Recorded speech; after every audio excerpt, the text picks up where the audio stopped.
سرخط خبرها. میزبانی کابل از دور بعدی نشست گروه کاری روند دوحه. معاون دبیرکل سازمان ملل در دیدار با سراج‌الدین حقانی این موضوع را مطرح کرد. همدارنګه د اسلامي امارت او نړیوالې ټولنې ترمنځ د رغند تعامل او د واقعي شرایطو په رڼا کې د همکاریو د پراختیا په اړه خبرې اترې وشوې. بسته ماندن شاهراه سالنگ برای ترافیک برای 5مین روز. وزارت فوایدآمد از مسافران و رانندگان خواست از سفر به سمت این گذرگاه خودداری کنند. ادامه برگشت مهاجران افغان از کشورهای همسایه. روز گذشته بیش از 2000 مهاجر از کشورهای ایران و پاکستان بازگشتند. و واکنش ها به مرگ یک پرستار در میناپولیس امریکا. معاون رئیس جمهور پیشین امریکا این رویداد را دردناک و شوکه کننده دانست.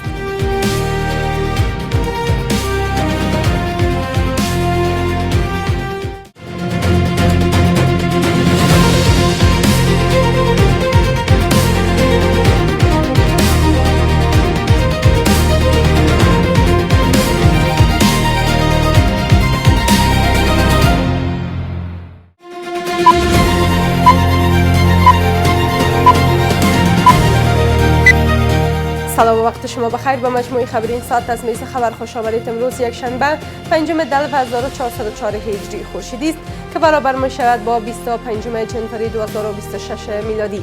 مشروع خبرها. روزماری دیکارلو معاون دبیرکل سازمان ملل در امور سیاسی و صلح با سراج‌الدین حقانی وزیر داخلی امارت اسلامی دیدار کرد. او در این دیدار اعلام کرد که قرار است کابل میزبان دور بعدی نشست گروه کاری در چارچوب روند دوحه به رهبری سازمان ملل متحد باشد. گزارش از نستر نمیری. روزماری دیکارلو معاون دبیرکل سازمان ملل متحد در امور سیاسی و صلح در دیدار با سراج‌الدین حقانی وزیر داخلی امارت اسلامی اعلام کرد که کابل قرار است میزبان دور بعدی نشست گروه کاری در چارچوب روند دوحه به رهبری سازمان ملل متحد باشد. در این دیدار دو طرف درباره گسترش تعامل افغانستان با جامعه بین المللی، همکاری در مبارزه با مواد مخدر، تقویت ثبات اقتصادی و بهبود کمک‌های بشردوستانه گفتگو کردند. آقای حقانی بر ضرورت تعامل سازنده و مبتنی بر احترام متقابل با جامعه جهانی تاکید کرد.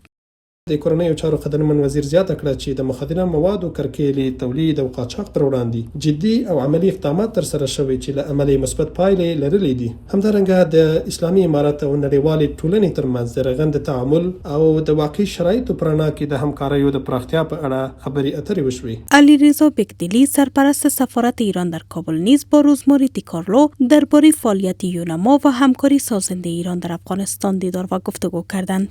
با این حال برگزاری نشست بعدی گروه کاری روند دوحه در کابل چی تفاوت با نشست‌های قبلی خواهد داشت و این میزبانی چی تاثیر بر تعامل جامعه بین المللی با امارت اسلامی خواهد گذاشت؟ مقامات افغانستان همچنان اظهار داشتند که این روند دوحه باید در کابل دنبال شود، در کابل دایر شود که تا بتونه که افغانستان جایگاهی که سابق نداشتند دوباره به دست بیارند. آگاهان مسائل سیاسی نیز معتقدند که میزبانی کابل برای نشست بعدی روند دوحه پیام سیاسی روشن به جامعه بین المللی میفرستد و بر نقش افغانستان در مدیریت اختلافات داخلی تاکید میکند. منازعات داخلی افغانستان بار اول است که دولت حاکم میزبان گروه های مخالف میشه.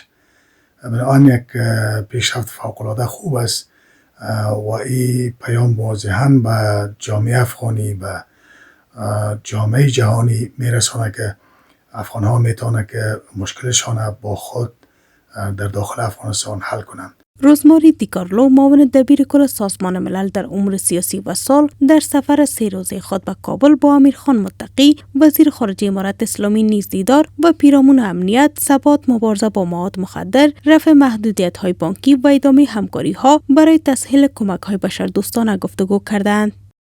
وزارت فوایدآمد اعلام کرد که به دلیل بارش سنگین برف، بادهای شدید و محدودیت دید، شاهراه سالنگ برای 5مین روز برای ترافیک بسته است. سخنگوی وزارت گفته که کار برفروبی در بخش‌های مختلف این شاهراه آغاز شده و به سرعت در حال پیشرفت است. او از مسافران و رانندگان خواست که تا اطلاع بعدی از سفر به سمت این گذرگاه خودداری کنند.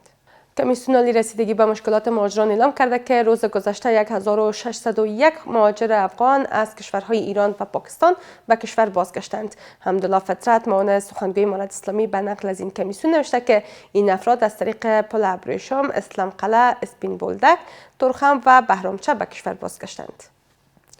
و در خارج از کشور کشته شدن پرستار بخش مراقبت‌های ویژه شفاخانه کهنه سربازان در مینیاپولیس موجی از واکنش‌ها را در امریکا برانگیخته است. کامالا هریس معاون رئیس جمهور پیشین امریکا این رویداد را دردناک و شوکه کننده دانسته است. اعتراضات در شهر مینیاپولیس در ایالت مینسوتای امریکا به اوج خود رسیده و هزاران تن به جاده ها برآمده و خشم خود از خشونت پلیس و نجات پرستی سازمان یافته را ابراز کردند. این اعتراضات اما با کشته شدن یک تن دامنش وسیع‌تر شده است. کشته شدن الکس جیفری پرتی پرستار بخش مراقبت های ویژه شفاخانه کهنه سربازان در مینیاپولیس به دست ماموران فدرال امریکا موجی از خشم و واکنش را در سراسر امریکا برانگیخته است. پس از کشته شدن او هزاران تن در ایالت مینسوتا و شهرهای مینیاپولیس و سنت پل دست به اعتراض گسترده زده و خواستار به کیفر رساندن عاملان این قتل شدند. وزارت امنیت داخلی امریکا اعلام کرده که این مرد یک جنگ افزار گرم حمل می‌کرد و ماموران تلاش کردند جنگ افزارش را بگیرند، اما مظنون مسلح به شدت مقاومت کرد. ویدیویی که از جریان کشته شدن او در رسانه‌ها دست به دست می‌شود نشان می‌دهد که پرتی در زمان تیراندازی غیر مسلح بوده، موضوعی که پرسش‌های جدی درباره نحوه عملکرد ماموران و استفاده از زور مرگبار را مطرح کرده است. کامالا هریس معاون رئیس جمهور پیشین امریکا و رقیب انتخابات دونالد ترامپ این رویداد را دردناک و شوکه کننده دانسته است.